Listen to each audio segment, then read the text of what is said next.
Hello everyone. कैसे हैं आप सब? बढ़िया। ठीक है, आज हम पढ़ेंगे नरनष्ट समीकरण। चलिए, नरनष्ट इक्वेशन सुनो क्या होता है। देखो, नरनष्ट नाम के वैज्ञानिक थे जिन्होंने एक समीकरण दिया। नरनष्ट नाम के एक वैज्ञानिक थे जिन्होंने एक समीकरण दिया।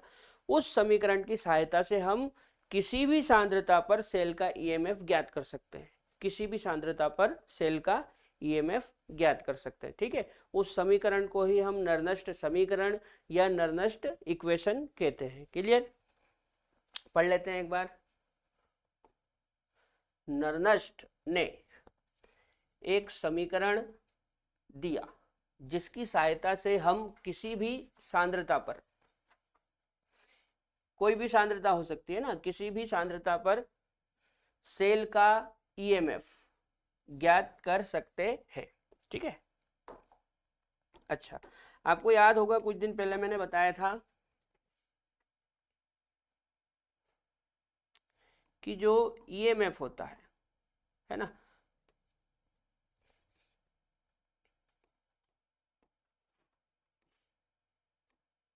जो सेल का ईएमएफ होता है वो दो तरीके से हम पढ़ते हैं। एक तो ये ई सेल और एक ये ई नोड सेल। ठीक है, याद है?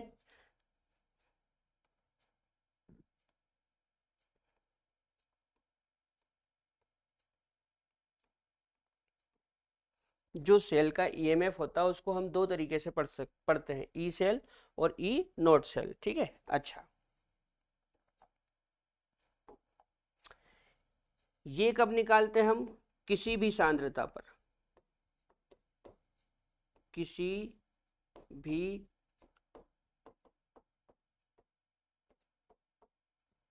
सांद्रता पर। ठीक है, ये किसी भी सांद्रता पर निकालते हैं और ये 1 m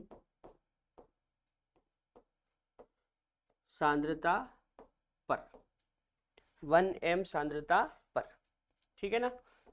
देखो क्या होता है, जब 1 m सांद्रता हो, कितनी सांद्रता हो? 1 m, और टेम्परेचर हो 298 केल्विन। 1 m सांद्रता हो और टेम्परेचर क्या हो? 298 केल्विन।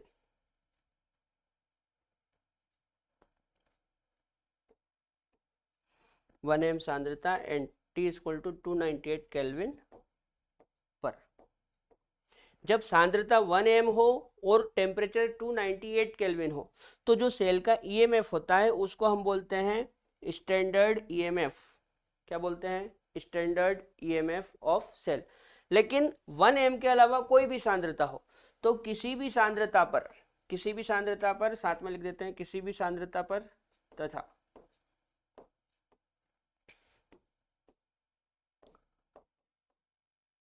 किसी भी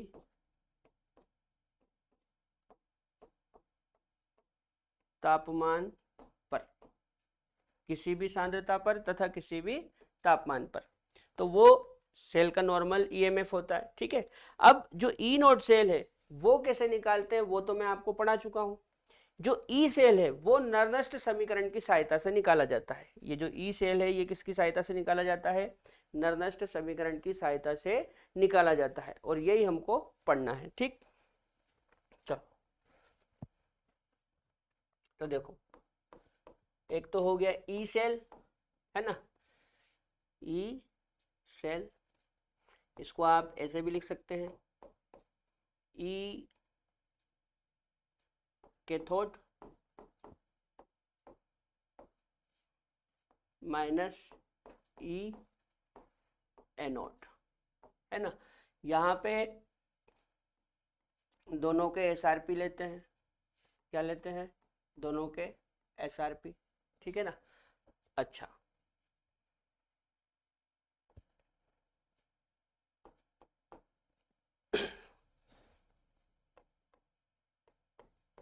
और जो ये होता है ई डिग्री सेल, ये कैसे निकालते हैं? तो इसको ऐसे कर सकते हैं, ई degree cathode minus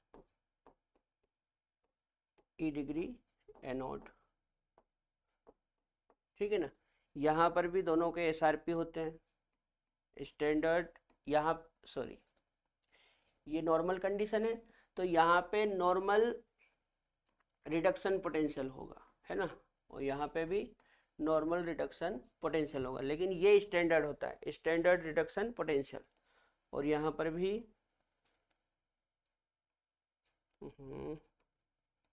standard reduction potential, ठीक है बेटा। ये नॉर्मल रिडक्शन पोटेंशियल होता है और ये स्टैंडर्ड रिडक्शन पोटेंशियल होता है। स्टैंडर्ड मतलब कंडीशन 1m हो, सॉरी कंसंट्रेशन 1m हो, और नॉर्मल मतलब कोई भी कंसंट्रेशन हो, ठीक है। अच्छा, अब हमको मेनली ये वाला निकालना है, ई सेल, ठीक है। तो ई सेल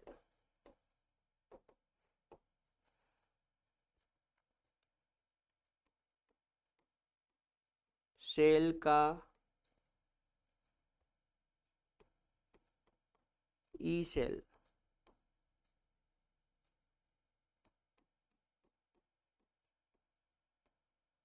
नरनस्ट समीकरण की सहायता से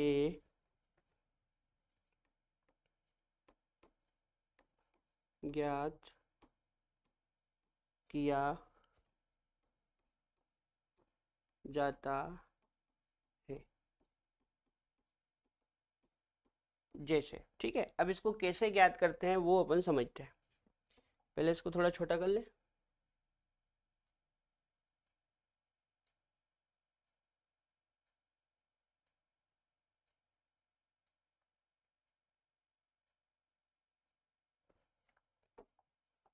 देखो पहले तो हम सेल बनाते हैं ना, तब हमको अच्छे से समझ में आएगा।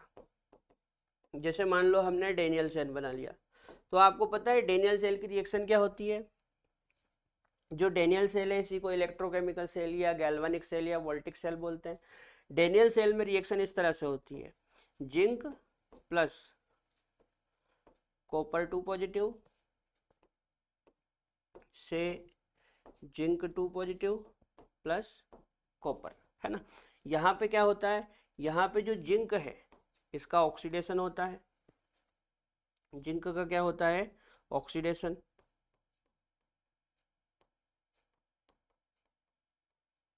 अच्छा, कॉपर का क्या हो रहा है, कॉपर का यहाँ पे रिडक्शन हो रहा है, कॉपर का क्या हो रहा है, कॉपर का रिडक्शन हो रहा है, ठीक है। तो जो डेनियल सेल होता है उसमें जिंक का ऑक्सीडेशन होता है और कॉपर का रिडक्शन होता है।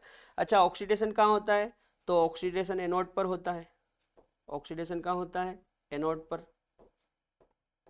अच्छा, रिडक्शन कहाँ होता है, रिडक्शन कैथोड पर होता है, ठीक है। ऑक्सीडेशन एनोड पर होता है और रिडक्शन कैथोड पे होता है। अब यदि मैं एनोड और कैथोड की रिएक्शन को अलग अलग लिखूं, एनोड और कैथोड की रिएक्शन को अलग अलग लिखूं तो कैसे लिख सकता हूं, तो मैं ऐसे लिख सकता हूं, देखो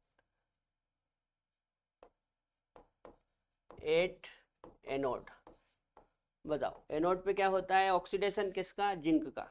तो ये जो जिंक है ये अपने 2 इलेक्ट्रॉन को त्याग देगा और 2 इलेक्ट्रॉन को त्याग के क्या बना लेगा, जिंक 2 पॉजिटिव बना लेगा, ठीक है। अच्छा, कैथोड पे क्या होता है,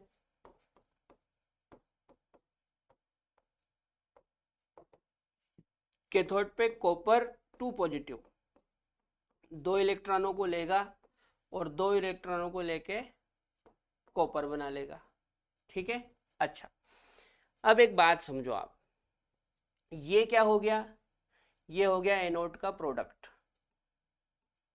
ये क्या हो गया, एनोड का प्रोडक्ट। अच्छा, ये क्या है, ये कैथोड का रिएक्टेंट है, इतना क्लियर हुआ। ये एनोड का प्रोडक्ट और ये कैथोड का रिएक्टेंट। ठीक, अब नर्नेस्ट इक्वेशन कैसे लिखते हैं वो समझाता हूं, देखो तुमको। नर्नेस्ट समीकरण, नर्नेस्ट समीकरण ऐसे लिखते हैं, E cell equal to E naught cell minus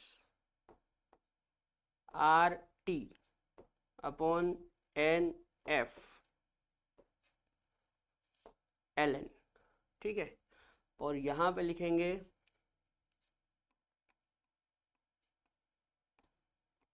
product of anode, product of anode, और यहां पे क्या लिखेंगे, रिएक्टेंट ऑफ कैथोड। ठीक है बेटा, E cell equal to E naught cell minus R T upon N F L N, product of anode upon reactant of cathode. ठीक है, अच्छा अब ई सेल क्या है ये हमको पता है, किसी भी कंसंट्रेशन पे सेल का जो ईएमएफ आता है उसको ई सेल बोलते हैं, और जब कंसंट्रेशन 1m हो तो सेल का जो ईएमएफ आता है उसको ई नोट सेल बोलते हैं। ठीक है, आर यहाँ पे गैस कांस्टेंट है, टी टेम्परेचर है, एफ फेराडे कांस्टेंट है, और एन ट्रांसफर इलेक्ट्रॉनों की संख्या है। ठीक है, अच्छा ये सब लिख लेंगे अपन, अभी फिलहाल इसको थोड़ा सा आगे बढ़ाते हैं। तो E cell equal to E naught cell minus R T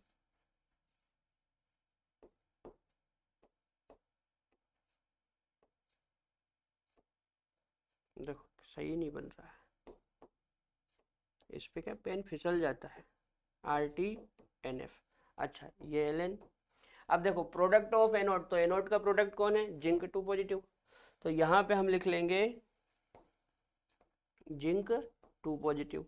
ठीक है, अच्छा रिएक्टेंट ऑफ कैथोड, तो कैथोड का रिएक्टेंट कौन है, कॉपर 2 पॉजिटिव, तो यहाँ पे लिख लेंगे कॉपर 2 पॉजिटिव। ठीक है, तो यहाँ पे क्या होता है बेटा, ये जो आयन होते हैं ना इनकी मोलर कंसंट्रेशन लेते हैं। कौन सी कंसंट्रेशन, मोलर। मोलर कंसंट्रेशन को इस तरह से रिप्रेजेंट करते हैं, ऐसे। ठीक है, इस तरह से। अच्छा इसको थोड़ा सा छोटा करें,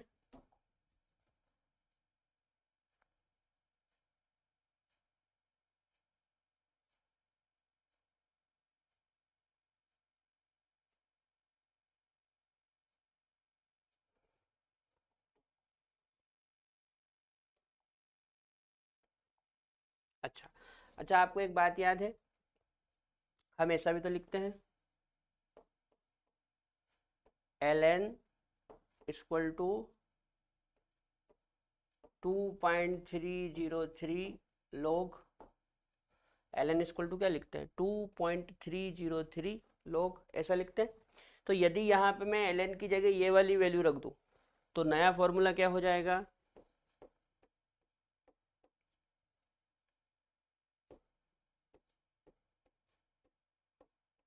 ई cell equal to E naught cell minus 2.303 R T, है ना, R T upon N F, और यहाँ पे लोग आ जाएगा, लोग। ठीक है, और ये क्या हो जाएगा, जिंक 2 पॉजिटिव, कॉपर 2 पॉजिटिव।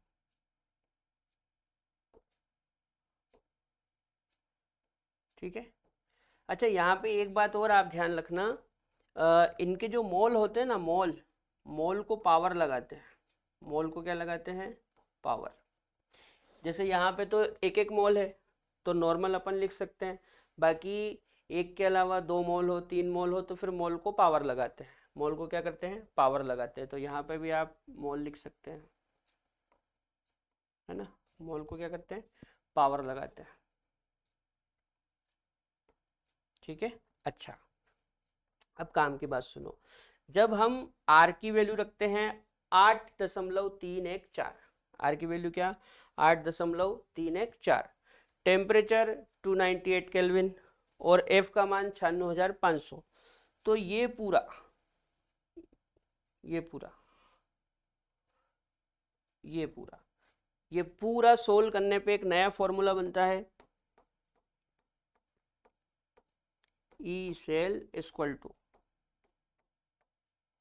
ई नोट सेल माइनस 0.0591। कुछ आया समझ में क्या बोला मैंने? देखो 2.303, आर की वैल्यू 8.314, टी 298 केल्विन, एफ 96,500, ये पूरा रख के जब सोल्व करते तो क्या आता है 0.0591, याद रखना। और यहाँ पे लोग जिंक 2 पॉजिटिव और ये कॉपर 2 पॉजिटिव, ठीक है। और मोल को क्या करते हैं, पावर लगाते हैं इस तरह से, और बटे में ये आपका एन आ गया, ठीक है बेटा। इस फॉर्मूले की सहायता से हम सवाल को सोल्व करेंगे, ठीक है। इस फॉर्मूले की सहायता से सवाल को सोल्व करेंगे। अब ये तो डेनियल सेल के लिए हुआ, यदि किसी दूसरे सेल के लिए मैं एक जनरल फॉर्मूला बनाऊं तो वो इस तरह से बन सकता है,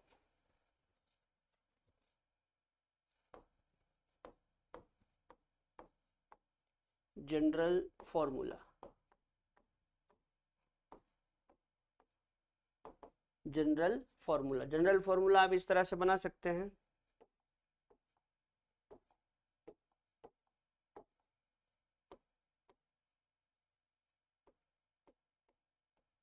ई सेल इक्वल टू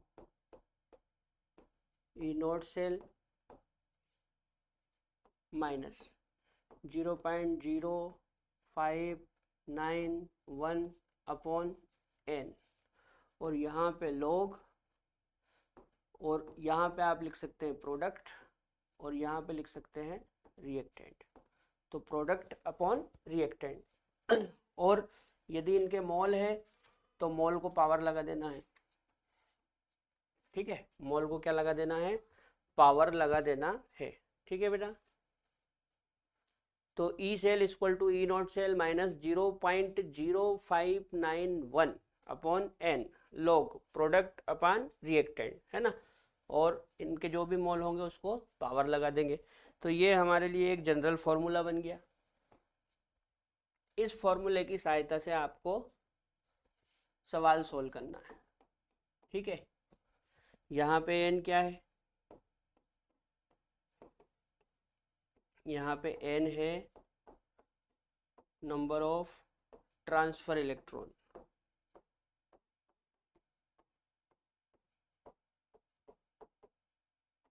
ठीक है, नंबर ऑफ ट्रांसफर इलेक्ट्रॉन। और पी क्या है, प्रोडक्ट ऑफ एनोड, और आर क्या है,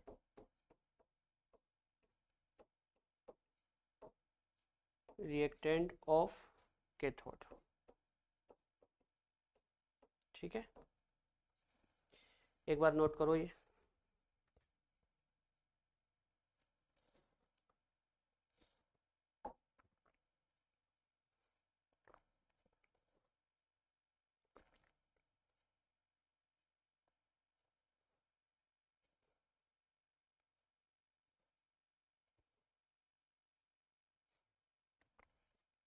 चलो एक बार हम फिर से देखते हैं कि हमने अब तक क्या पढ़ा है ना। देखो समझो, सबसे पहले हमने लिखा कि नर्नस्ट ने एक समीकरण दिया जिसकी सहायता से हम किसी भी सांद्रता पर सेल का ईएमएफ ज्ञात कर सकते हैं, ठीक है। सेल के यदि हम ईएमएफ की बात करें, सेल के ईएमएफ की बात करें तो सेल का ईएमएफ दो तरीके से पढ़ा या निकाला जाता है, ई सेल और E naught cell. E cell ये किसी भी सांद्रता पर होता है, किसी भी सांद्रता पर और किसी भी तापमान पर। मतलब टेम्परेचर यहाँ पे फिक्स नहीं है और सांद्रता भी फिक्स नहीं है, जबकि यहाँ पे ये जो ई नोट सेल है यहाँ पे सांद्रता फिक्स है 1m और टेम्परेचर भी फिक्स है 298 केल्विन, ठीक है ना। तो जब सांद्रता और टेम्परेचर दोनों फिक्स हो तब हम सेल का जो ईएमएफ निकालते हैं उसको बोलते हैं स्टैंडर्ड ईएमएफ ऑफ सेल। लेकिन कोई भी सांद्रता हो और कोई भी टेम्परेचर हो, यानी कि सांद्रता और तापमान फिक्स नहीं है, तब सेल का जो ईएमएफ निकालते हैं उसको ई सेल बोलते हैं। क्लियर? ये वाली चीज, स्टैंडर्ड वाली चीज हम पहले पढ़ चुके हैं, आज हमको ई सेल पढ़ना है। ये नर्नस्ट समीकरण की सहायता से निकाला जाता है। अच्छा, अब जैसे फॉर्मूला है तो फॉर्मूला आप E cell equal to cathode minus anode कर सकते हैं। यहाँ पे रिडक्शन पोटेंशियल लेते हैं, ठीक।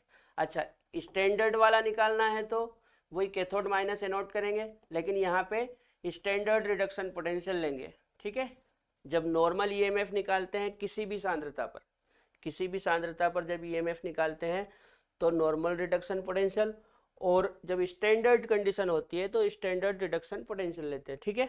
अच्छा, फिर सेल का ई सेल, देखो ये तो हम कैलकुलेट कर चुके हैं पहले वाले लेक्चर में, आज हमको ये कैलकुलेट करना है ई सेल। तो सेल का ई सेल नर्नस्ट समीकरण की सहायता से ज्ञात किया जाता है, ठीक। अच्छा, नर्नस्ट समीकरण क्या होता है वो अभी आगे देखेंगे अपन। फिलहाल जो हमारा सेल होता है, डेनियल सेल या गैल्वेनिक सेल या वोल्टिक सेल, उसमें ये वाली रिएक्शन होती है। जिंक से जिंक 2 पॉजिटिव बनता है और कॉपर 2 पॉजिटिव से कॉपर बनता है। यहाँ पे जिंक का ऑक्सीडेशन होता है और कॉपर का रिडक्शन होता है, ठीक है। इसी चीज को मैंने अलग अलग तरीके से लिख रखा है। एनोड पे ऑक्सीडेशन होता है और कैथोड पे रिडक्शन होता है। तो जिंक से जिंक 2 पॉजिटिव बना, मतलब जिंक का ऑक्सीडेशन हुआ, और कैथोड पे कॉपर 2 पॉजिटिव से कॉपर बना, मतलब कॉपर का रिडक्शन हुआ, ठीक। अब एनोड का प्रोडक्ट कौन है? जिंक 2 पॉजिटिव, और कैथोड का रिएक्टेंट कौन है? कॉपर 2 पॉजिटिव, ठीक है। नर्नस्ट समीकरण इस तरह से लिखते हैं, E cell equal to E naught cell. देखो ये किसी भी सांद्रता पर है और ये 1m सांद्रता पे, ये स्टैंडर्ड वाला है, ठीक है। तो E cell equal to E naught cell minus R T upon N F L N, product of anode upon reactant of cathode. तो एनोड का प्रोडक्ट लिखते हैं और कैथोड का रिएक्टेंट लिखते हैं। फिर E cell equal to E naught cell minus R T upon N F L N, product कौन है? जिंक 2 पॉजिटिव, और रिएक्टेंट कौन है? Copper 2 positive. ये दोनों लिख लिए। इनकी मोलर कंसंट्रेशन लेते हैं, ये जो आयंस है इनकी मोलर कंसंट्रेशन लेते हैं, ठीक है। अच्छा, अब एल एन इक्वल टू क्या लिखते हैं? 2.303 लॉग। तो यहाँ पे मैंने एल एन की जगह 2.303 लॉग पुट कर दिया, तो ये बन गया। अब आर टी एफ और ये 2.303, इनको जब सोल्व करते हैं तो सोल्व करने पे एक वैल्यू आती है 0.0591 और बटे में एन। एन क्या है? नंबर ऑफ ट्रांसफर इलेक्ट्रॉन, ठीक है। ये हमारा फॉर्मूला बन गया डेनियल सेल के लिए। इसके अलावा कोई भी सेल हो या कोई भी रिएक्शन हो तो उसके लिए जनरल फॉर्मूला ये यूज करेंगे, E cell equal to E naught cell minus 0.0591 upon n log product of anode upon reactant of cathode, और जो मोल होता है उसको पावर लगाते हैं। यहाँ पे एन क्या है? Number of transfer electron, P क्या है? प्रोडक्ट ऑफ एनोड, और आर क्या है? रिएक्टेंट ऑफ कैथोड, ठीक है बेटा। इस फॉर्मूले की सहायता से हम सवाल को सोल्व करेंगे, ठीक है ना।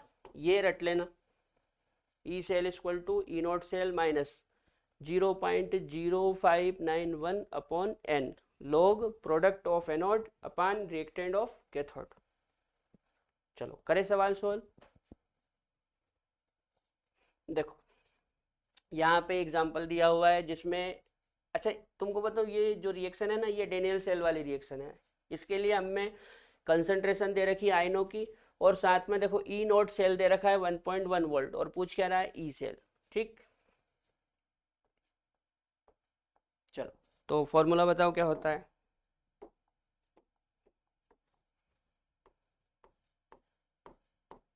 फॉर्मूला क्या होता है, E cell equal to E naught cell minus 0.0591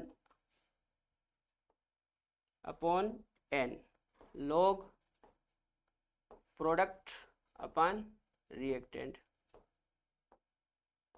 ठीक है बेटा। अच्छा, अब ई सेल कितना दे रखा है, ई नोट सेल देखो कितना दे रखा है 1.1 वोल्ट, तो यहाँ पे लिख लो 1.1 वोल्ट माइनस 0.0। अच्छा, इसको ऐसा लिख सकता हूँ, देखो मैं यदि पीछे के नंबर हटा दूँ, ये पीछे के नंबर हटा दूँ तो 5 को 6 बना लूँ तो ये थोड़ा छोटा हो जाएगा, ये 9 1 को हटा दे तो इसको ऐसा लिख सकते हैं 0.06। इससे क्या है, थोड़ा छोटा हो गया और आसानी से सॉल्व हो जाएगा। कितने इलेक्ट्रॉन ट्रांसफर हो रहे हैं, देखो जिंक ने 2 इलेक्ट्रॉन डोनेट करके जिंक 2 पॉजिटिव बनाया और उन्हीं 2 इलेक्ट्रॉन को कॉपर 2 पॉजिटिव ने लेके कॉपर बनाया, मतलब 2 इलेक्ट्रॉन ट्रांसफर हुए। तो यहाँ पे हम 2 लिख लेते हैं। लॉग प्रोडक्ट और रिएक्टेंट, प्रोडक्ट में क्या लिखते हैं हम, एनोड का प्रोडक्ट, तो एनोड का प्रोडक्ट कौन है, ये जिंक, जिंक 2 पॉजिटिव। और रिएक्टेंट में कैथोड का रिएक्टेंट लिखते हैं, तो कैथोड का रिएक्टेंट कौन है, कॉपर 2 पॉजिटिव। ठीक है, इन दोनों के मोल अभी 1 1 है, इसका भी 1 इसका भी 1, तो आप चाहो तो नॉर्मल 1 1 पावर ऐसे लगा सकते हैं, है ना। अच्छा, अब देखो 1.1 माइनस ये 2 से काटोगे तो कितना आएगा 0.03 लॉग जिंक 2 पॉजिटिव की वैल्यू क्या है 1 और कॉपर 2 पॉजिटिव की 0.1। ठीक है। अच्छा, ये पॉइंट हटाऊंगा तो ऊपर 10 हो जाएगा, तो ये हो जाएगा 1.1 माइनस 0.03 लॉग, पॉइंट हटाएंगे तो ऊपर 10 हो जाएगा। अच्छा, लॉग 10 की वैल्यू क्या होती है, अरे लॉग 10 की वैल्यू 1 होती है, लॉग 10 इक्वल टू क्या होता है 1, लॉग 10 की वैल्यू 1 होती है, तो यहाँ पे 1 वैल्यू रखोगे तो ये पूरा यही हो जाएगा normal, E cell equal to 1.1 minus 0.03 और log 10 की वैल्यू 1, तो 1.1 माइनस 0.03। अच्छा, इसको माइनस करो, घटाओ, यहाँ पे कर ले क्या, देखो 1.1 पॉइंट के नीचे पॉइंट, 1.1 पॉइंट के नीचे पॉइंट, पॉइंट के बाद क्या है 0.3, यहाँ पे 0 लगा दो, यहाँ पे 0 लगा दो, चलो माइनस करो, यहाँ से यहाँ ले लो, 10 में से 3 गया 7, यहाँ क्या बचा,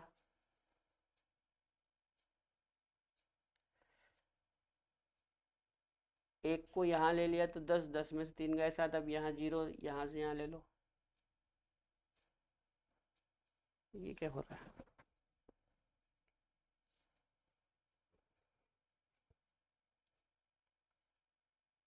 यहाँ तो 0 बचेगा ना, ये 0 और ये 1। ठीक है, तो कितना आएगा 1.07 वोल्ट, 1.07 वोल्ट, और ये ई सेल। ठीक है बेटा, तो हमारा जो डेनियल सेल या गैल्वेनिक सेल होता है उसकी कंसंट्रेशन जब 0.1 हो कॉपर 2 पॉजिटिव की और जिंक 2 पॉजिटिव की 1 m हो, तो सेल का जो ई सेल आता है वो कितना आता है 1.07 वोल्ट। ठीक है ना, ये रटना मत, कंसंट्रेशन चेंज कर सकते हैं, ठीक है ना, कंसंट्रेशन चेंज कर सकते हैं, क्या कर ही देते हैं वो तो, क्योंकि यहाँ पे कंसंट्रेशन फिक्स नहीं है, तो अपने को ये सब नहीं रटना है, केवल फॉर्मूला याद रखना है। ठीक है, नोट कर लो।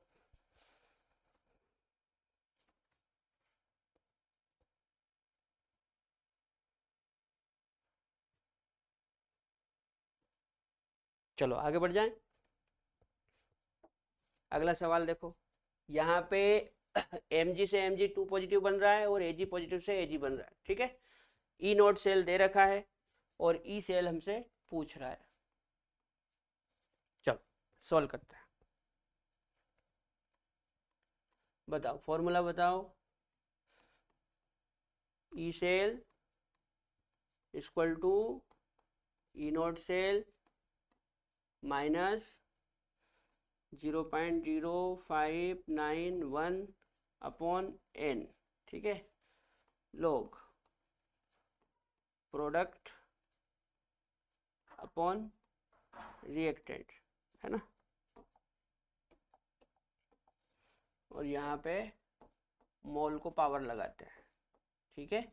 चलो ई नोट सेल बताओ कितना दे रखा है, 3.17, तो 3.17 माइनस 0.0591, कितने इलेक्ट्रॉन ट्रांसफर हो रहे हैं। देखो सुनो बात को, यहाँ पे Mg है और यहाँ पे क्या है Mg2 पॉजिटिव, मतलब इस Mg ने 2 इलेक्ट्रॉन त्यागे होंगे और 2 इलेक्ट्रॉन त्याग के Mg2 पॉजिटिव बना लिया, ठीक है ना, मतलब 2 इलेक्ट्रॉन का ट्रांसफर हुआ।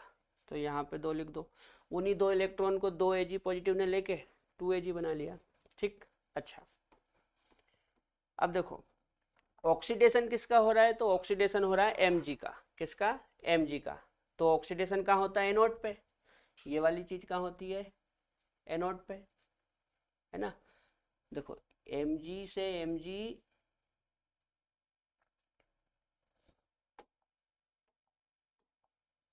Mg से Mg2 पॉजिटिव बन रहा है, मतलब ऑक्सीडेशन हो रहा है, ये क्या हो रहा है, ऑक्सीडेशन, है ना। और ऑक्सीडेशन कहाँ होता है, एनोड पर, ऑक्सीडेशन कहाँ होता है, एनोड पर। तो हम ये जो प्रोडक्ट लेते हैं ना, ये एनोड का लेते हैं, तो एनोड का प्रोडक्ट कौन हो गया, Mg2 पॉजिटिव, Mg2 पॉजिटिव, ठीक है। अच्छा फिर रिएक्टेंट किसका लेते हैं, कैथोड का, तो कैथोड का रिएक्टेंट ये है Ag पॉजिटिव, तो ये लिख दिया Ag पॉजिटिव। अब एक बात बताओ, मोल को पावर लगाते हैं, Mg का तो एक ही मोल है, Mg का तो एक ही मोल है, तो आप चाहो तो ऐसा एक लगा सकते हैं। Ag के कितने मोल है, Ag के 2 मोल है, कितने मोल है, 2, तो यहाँ पे आपको 2 पावर लगानी पड़ेगी, ठीक है। अच्छा 3.17, इसको फिर वही छोटा कर लो, 0.06 ले लो अपॉन 2 लोग। यहाँ पे क्या करते हैं बेटा, इनकी वैल्यू रखो, तो Mg2 पॉजिटिव की वैल्यू ये है, इसको रखो 0.130, ये 1, Ag पॉजिटिव की वैल्यू ये रही 0.0001, ठीक है। और इसके मोल कितने हैं, 2, तो पावर 2, ठीक है। यहाँ तक कोई दिक्कत नहीं।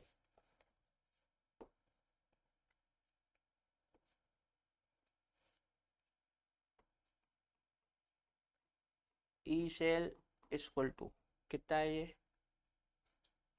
3.17 माइनस, इसको 2 से डिवाइड करो, 3 बार जाएगा, तो 0.03 लॉग, ठीक है। अच्छा इसको देखो, यहाँ पे इसको नॉर्मल ऐसे ही लिख लो, या ऐसा करो ना, देखो यहाँ पे ऊपर पॉइंट के बाद कितने अंक है,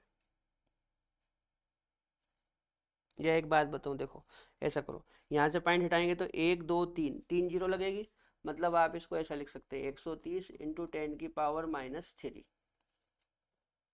और यहाँ पे देखो, यहाँ पे पॉइंट के बाद कितने अंक है, 1 2 3 4, तो आप इसको ऐसा लिख सकते हैं 1 इंटू 10 की पावर -4, लेकिन इसकी तो पावर 1 ही है तो कोई दिक्कत नहीं, लेकिन इसकी पावर कितनी है, 2, तो आपको यहाँ पे पावर 2 लगानी पड़ेगी इस तरह से, ठीक है।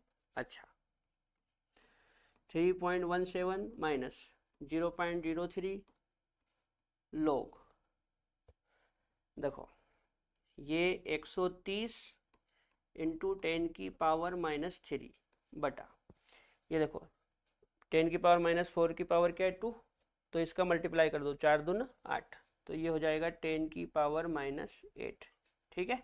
अच्छा और सुनो, 3.17 माइनस 0.03 लॉग, ये जो 130 है इसको ऐसे ही रहने दो, 10 की पावर -3 इसको भी ऐसे ही रहने दो, अच्छा ये माइनस का 8 ऊपर जाएगा तो प्लस का 8 हो जाएगा, माइनस का 8 ऊपर जाएगा तो प्लस का 8 हो जाएगा, ठीक है। अच्छा अब ये 8 से 3 को काटेंगे तो प्लस का 5 आएगा, 8 से 3 को काटेंगे तो प्लस का 5 आएगा, तो 3.17 माइनस 0.03 log 130 इंटू, यहाँ पे देखो 8 में से 3 गया तो 5, भाई ये माइनस का 3 और ये प्लस का 8, तो प्लस के 8 में से माइनस का 3 जाएगा तो प्लस का 5 बचेगा। अच्छा ऐसा करो, 3.17 माइनस 0.03 log, ये देखो 130 है, इसकी एक जीरो इस 5 के साथ मिला दो तो ये हो जाएगा 13 इंटू 10 की घात 6। कुछ आया समझ में क्या करा मैंने, इस जीरो को इस 5 के साथ मिला दिया तो ये हो गया 10 की घात 6 और ये हो गया 13, ठीक। इसको थोड़ा छोटा कर लें,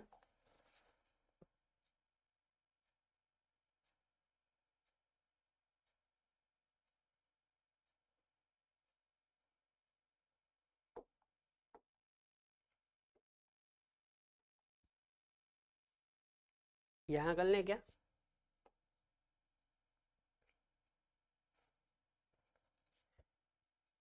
ई सेल इक्वल टू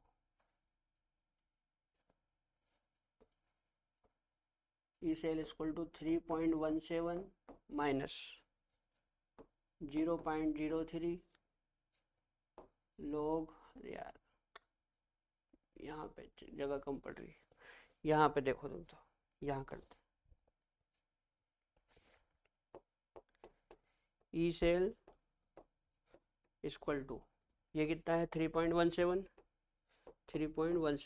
माइनस 0.03, ठीक है, और लोग 13 इंटू 10 की घात 6, ठीक है। आपको याद है लोग में क्या होता है, ये जो पावर होती है ना ये आगे आ जाती है, तो ये पावर यहाँ से आगे आ जाएगी, तो इसको अपन ऐसा लिख सकते हैं 3.17 माइनस 0.03 इंटू 6 और ये log 13, ठीक है। 3.17 माइनस 6×18 तो ये हो जाएगा 0.18, है ना, 6×18 और ये log 13। अब log 13 की वैल्यू क्या होती है, याद है log 13 की वैल्यू, देखो log की वैल्यू यदि आपको नहीं याद है तो आप क्या करेंगे,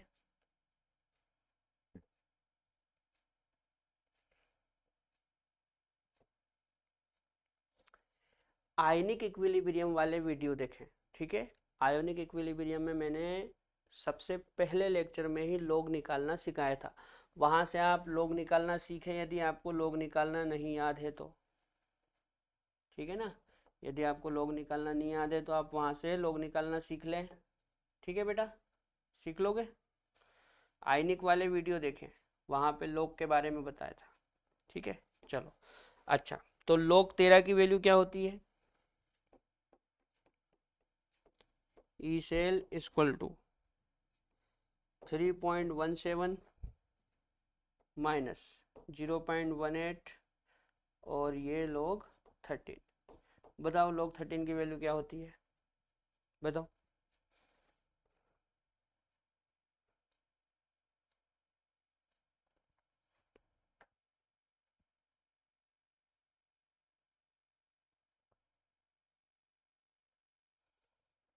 log 13 की वैल्यू याद है, देखो इसको ऐसे निकाल सकते हैं, यदि आपको नहीं याद है मैं बता देता हूँ,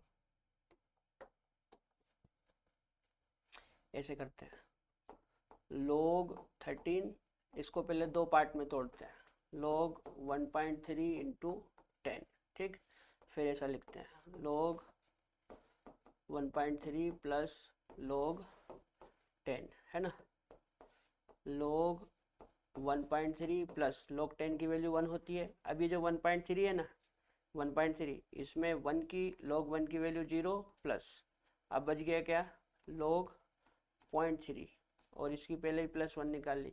अब ये जो 0.3 है ये 1.3 का है, तो ये 1.3 किसके बीच आएगा, देखो log 1 की वैल्यू 0 होती है और log 2 की वैल्यू 0.30 होती है, ठीक है ना। तो ये जो 1.3 है ये 1 और 2 के बीच आएगा, मतलब इस 0.3 में हम 0.30 को मल्टीप्लाई कर देंगे।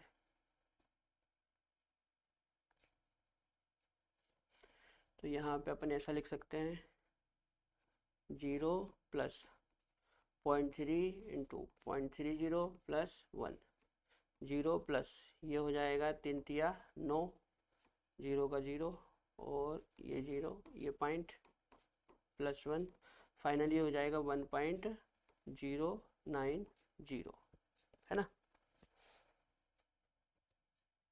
आयनिक वाले वीडियो देखना, वहां पे मैंने बहुत सारी वैल्यू सिखाई थी लोग की। 3.17 माइनस 0.18 इंटू ये कितना हो गया 1.090, ठीक है। अब इस 1.090 में 0.18 का मल्टीप्लाई करो, कहाँ करें, यहाँ कर दूं क्या,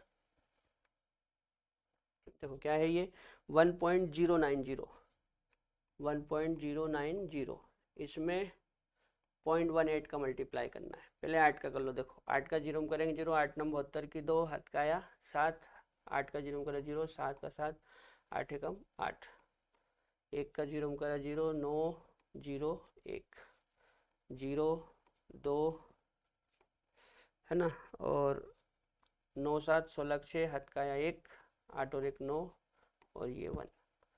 पॉइंट के बाद 2 अंक यहाँ है और 1 2 3 अंक यहाँ है, मतलब टोटल 5 अंक।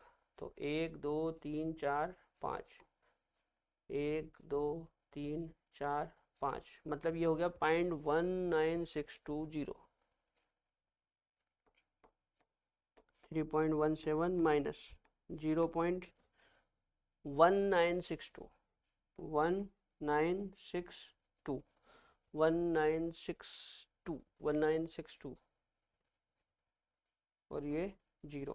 अब 3.17 में से ये घटाओ, यहाँ घटा ले क्या, देखो 3.17 पॉइंट के नीचे पॉइंट और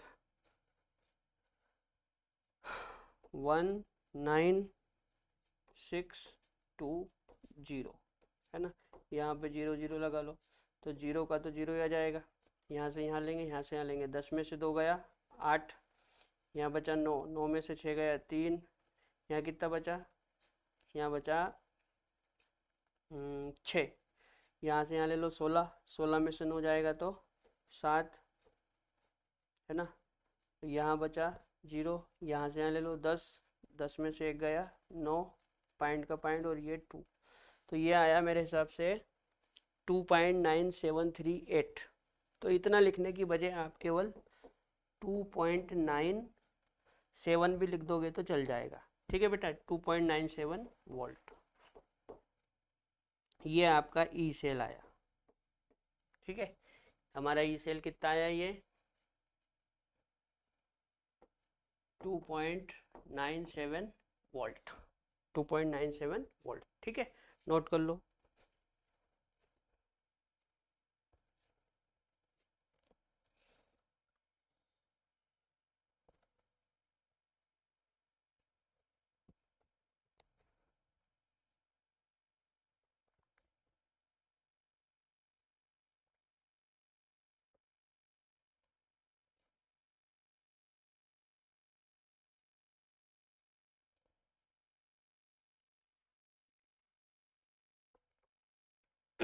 चलो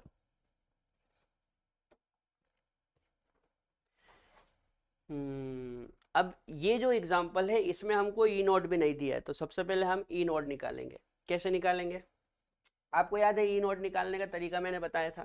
पहले तो ऐसा करो यार, इसको छोटा कर लो थोड़ा, ठीक है, दिख रहा है।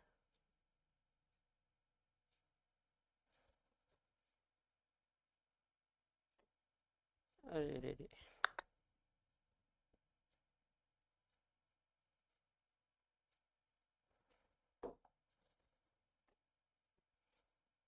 सबसे पहले हम ई नोट निकालते हैं। याद है ई नोट निकालने का फॉर्मूला बताया था मैंने, वहाँ पे हमने बहुत सारे सवाल करे थे एनोड प्लस कैथोड करके, एनोड प्लस कैथोड करके, ठीक है ना। एनोड पे क्या होता है, ऑक्सीडेशन। एनोड पे क्या होता है,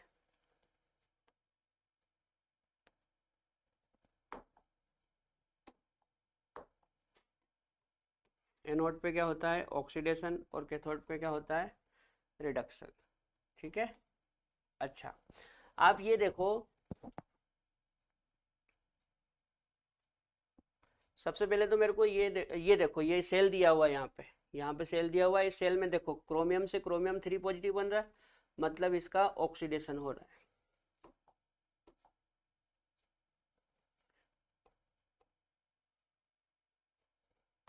क्रोमियम से क्रोमियम 3 पॉजिटिव बन रहा है, मतलब इसका क्या हो रहा है, ऑक्सीडेशन।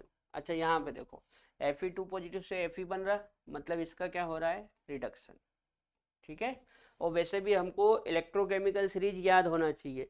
इलेक्ट्रोकेमिकल सीरीज में याद है हम वो पढ़ते हैं, ली के 12 श्री का ना मजे से आला, मन जो करे फेंक दे, मन जो करे, तो करे पहले ही आ जाता है, मतलब जो क्रोमियम है वो ऊपर है और Fe नीचे है। ऊपर वाले एलिमेंट का ऑक्सीडेशन होता है और यहाँ पे भी वही हो रहा है, क्रोमियम का ऑक्सीडेशन हो रहा है, लेकिन यहाँ पे जो वैल्यू दी ना ये रिडक्शन की वैल्यू है, तो इसको चेंज कर दो। चेंज कैसे करेंगे, ये माइनस में दी है, ये वैल्यू माइनस में दी है, देखो यहाँ पे रिडक्शन की वैल्यू दी है और हमको क्या चाहिए, ऑक्सीडेशन, तो इसको पलट दो। पलट देंगे तो ये प्लस का हो जाएगा, मतलब ये हो जाएगा 0.72, फिर ये प्लस ऐसा का ऐसा ही। अच्छा, यहाँ पे देखो कैथोड पर रिडक्शन हो रहा है, यहाँ पे क्या हो रहा है, ठीक है रिडक्शन ही हो रहा है, मतलब ये वाली वैल्यू सही है ना, ये वाली वैल्यू सही है, तो ये आप ऐसा का ऐसा ही लिख लेंगे। ये सही नहीं है और ये सही है, ठीक है, क्योंकि Fe का क्या हो रहा है, रिडक्शन, तो रिडक्शन के हिसाब से ये वैल्यू सही है, लेकिन यहाँ पे क्रोमियम का ऑक्सीडेशन हो रहा है, ऑक्सीडेशन के हिसाब से ये गलत है, तो मैंने इसको पलट दिया, पलटा तो माइनस का प्लस हो गया, ठीक है। अच्छा, और ये हो जाएगा, माइनस के साथ ही लिखना पड़ेगा 0.42, ठीक है। अच्छा, 0.72 प्लस माइनस माइनस, और ये 0.42, ठीक है ना।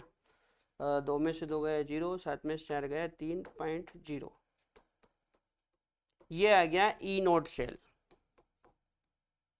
बाकी आपके पास कोई दूसरा तरीका है, जैसे मैंने वहाँ पे आपको 2 फॉर्मूले बताए थे, एक तो बताया था कि आप कैथोड माइनस एनोड कर सकते हैं, तो जब कैथोड माइनस एनोड करते हैं तो वहाँ पे दोनों का ही SRP लेते हैं, मतलब ये वैल्यू आप ऐसी की ऐसी रख सकते हैं। लेकिन यदि आपको एनोड प्लस कैथोड करना है तो फिर ऑक्सीडेशन वाली वैल्यू यहाँ पे हमको रखनी पड़ेगी, तो इसको हमने चेंज कर दिया, ठीक है ना। इस तरह के सवाल मैंने इसी चैप्टर में शायद 5वें या 6ठे लेक्चर में पढ़ाए हैं, वहाँ से आप देख लेना, बहुत अच्छे से समझाया था, आपको अच्छे से समझ में आ जाएगा, ठीक है। तो इसका ई नोट सेल क्या निकल के आया, ई नोट सेल निकल के आया 0.30। अब हमको क्या चाहिए, अब हमको चाहिए ई सेल, तो इसके लिए नर्नेस्ट इक्वेशन लगा दो, लगाओ नर्नेस्ट इक्वेशन। तो E cell equal to E naught cell minus 0.0591 upon N log product upon reactant, product किसका लेते हैं, बोलो, प्रोडक्ट एनोड का लेते हैं ना, और रिएक्टेंट किसका लेते हैं, कैथोड का लेते हैं, तो ई नोड, अच्छा ई नोड हमने निकाल लिया, कितना निकाला 0.30, अच्छा इसको छोटा करके लिख दूं 0.06 लिख लें इसको। एन कितने इलेक्ट्रॉन ट्रांसफर हो रहे हैं,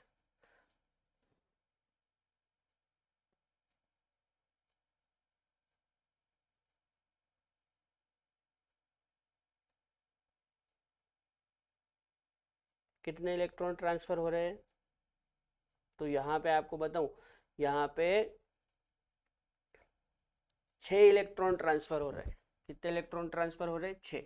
यह भी समझा दूंगा कैसे आएगा, लोग प्रोडक्ट में ये वाला लेंगे, क्रोमियम 3 पॉजिटिव,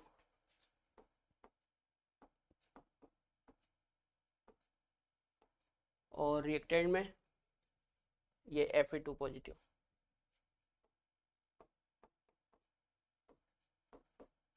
इस तरह से देखो, एक तरीका बताता हूँ आपको। जैसे इस तरह से सेल बना के दिया हो और हमको समझ में नहीं आए कि क्या करें, तो बहुत सीधा सा तरीका है, इधर देखना ध्यान से है। देखो क्रोमियम पे कितना चार्ज है 3, तो ये 3 इसकी पावर लगा दो, लगा दिया। Fe पे कितना चार्ज है 2, तो ये 2 इसकी पावर लगा दो, लगा दिया। अच्छा अब इन दोनों का मल्टीप्लाई करो, कितना हो रहा है, 3 दूना 6 या 2 तिया 6, मतलब यहाँ पे 6 इलेक्ट्रॉन का ट्रांसफर हो रहा है। ठीक है, कुछ आ रहा है समझ में? देखो ऐसा बनाया हमने। अब यदि हमको इस तरह से बना के दे तो हमको यहाँ पे समझ में नहीं आएगा कि किसके कितने मोल है, तो क्या करना है, इस तरह से करना है। इसके क्रोमियम क्रोमियम +3 में, या सॉरी क्रोमियम पे 3 प्लस चार्ज है, तो ये इसकी पावर लगा दो, और इस पे 2 प्लस चार्ज है, तो ये इसकी पावर लगा दो, लगा दिया। इन दोनों का मल्टीप्लाई करो तो 3 दूना 6, मतलब 6 इलेक्ट्रॉन का ट्रांसफर हुआ। ठीक, अच्छा 0.30 माइनस ये 6 से काटोगे तो 0.01 एक बार जाएगा लोग। अब इनकी वैल्यू रखो, क्रोमियम 3 पॉजिटिव की वैल्यू क्या दे रखी है 0.1, तो यहाँ पे 0.1 और पावर हो जाएगी 2। पावर कैसे लगाई समझ में आ रहा है ना, ये इसका चार्ज इसकी पावर और इसका चार्ज इसकी पावर, दोनों का गुणा करोगे मोल, ये ट्रांसफर इलेक्ट्रॉन आ जाएंगे। अच्छा Fe का क्या है 0.01 और इसका 3। ठीक है, अच्छा 0.30 माइनस 0.01 लोग, यहाँ पे पॉइंट हटाओगे तो ये ऐसा बनेगा 10 की पावर -1 और यहाँ पे 2, और यहाँ से पॉइंट हटाओगे तो ये 1 इंटू 10 की पावर -2 ऐसा बनेगा। ठीक है, और ये 3। ठीक, अच्छा अब क्या करें, 0.30 माइनस 0.01, थोड़ा नीचे लिखें, 0.30 माइनस 0.01 लोग। देखो ये मल्टीप्लाई हो जाएगा डायरेक्ट इसका, यहाँ पे मल्टीप्लाई हो जाता है, तो 2 एकम 2, मतलब ये आएगा। ऐसे ही इसका मल्टीप्लाई कर दो, 3 दूना 6। ठीक है, और एक का तो कोई मतलब है नहीं, इतना कर लिया गया। अगले पेज में कर दूं, देखो 0.30 आया,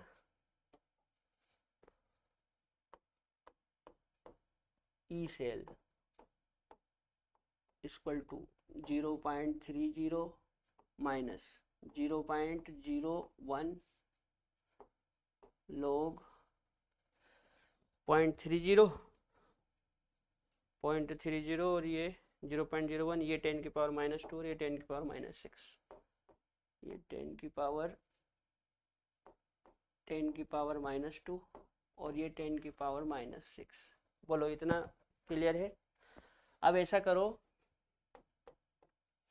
0.30 माइनस 0.01, इसको पहले ही मत घटा देना है ना, नहीं तो सब गलत सलत हो जाएगा, ये पूरा सोल्व करने के बाद घटाना है। अच्छा लोग 10 की पावर -2, अच्छा ये माइनस का 6 ऊपर जाएगा तो प्लस का 6 हो जाएगा।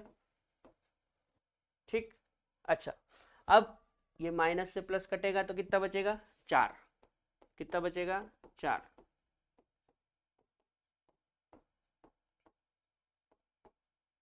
ठीक है, अब ये पावर आगे आ जाती है यहाँ पे। ठीक है, एक चीज का ध्यान रखना, यदि ये माइनस में हो तो यहाँ पे माइनस के साथ आएगा, और प्लस में हो तो प्लस के साथ आएगा। अब चूंकि प्लस की पावर यहाँ पे लिखेंगे तो प्लस का कोई मतलब नहीं होता, इसलिए नॉर्मल में ऐसे ही 4 लिख दूंगा, लेकिन ये माइनस में होता है तो यहाँ पे माइनस के साथ लिखते तो माइनस माइनस प्लस हो जाता। ठीक है ना, ध्यान रखना इस चीज का। अभी तो वो प्लस में है तो कोई दिक्कत नहीं, आप नॉर्मल ऐसा उतार लो, कोई दिक्कत नहीं। ठीक है, बस ये पीछे का खत्म हो गया, हटाओ अलग। लेकिन यदि ये माइनस की होती तो यहाँ पे माइनस आता और माइनस माइनस प्लस हो जाता तो आंसर चेंज हो जाता। ठीक है, ध्यान रखना इस चीज का। अभी ये प्लस की पावर है तो नॉर्मल ऐसा लिख दो। अब 4 का गुणा करो तो ये हो जाएगा 0.04।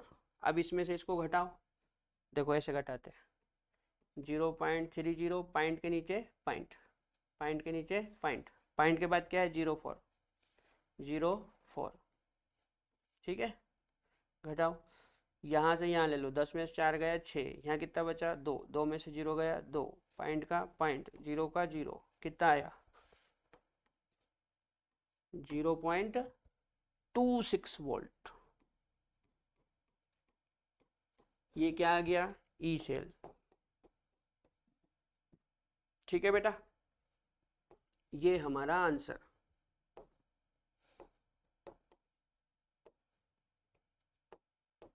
ठीक है, नोट कर लो।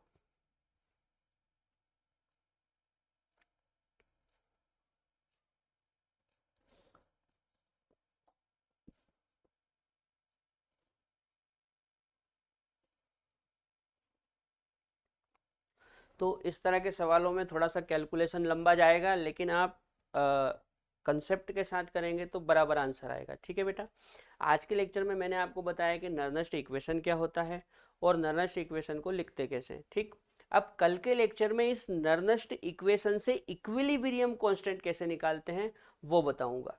जय राम जी की।